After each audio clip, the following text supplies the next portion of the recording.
నేను ఎల్ఐసిలో జాయిన్ అయినప్పుడు అందరూ కూడా ఇప్పుడు వచ్చి వీడేం చేస్తాడులే అనుకున్నవారే, అందరూ కూడా నవ్వుకున్నవారే.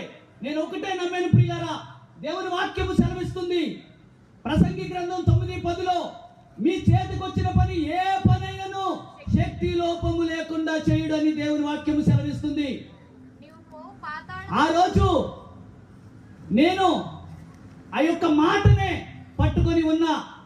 మన చేతికి వచ్చిన పని అంటే నా చేతికి వచ్చినటువంటి పని ఎల్ఐసి.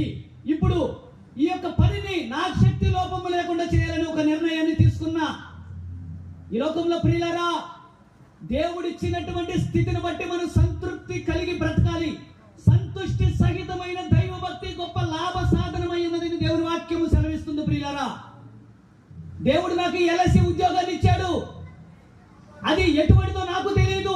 ఇచ్చినటువంటి దానిని సక్రమంగా మన శక్తి లోపం లేకుండా పని చేయాలని ఆ రోజు నిర్ణయం తీసుకున్నాను. పొద్దున 6 గంటల నుంచి సాయంత్రం 6 గంటల వరకు నేను కష్టపడాలని ఆలోచన చేశాను. ఎందుకంటే 7 గంటలకి నా కుటుంబ ప్రార్థన.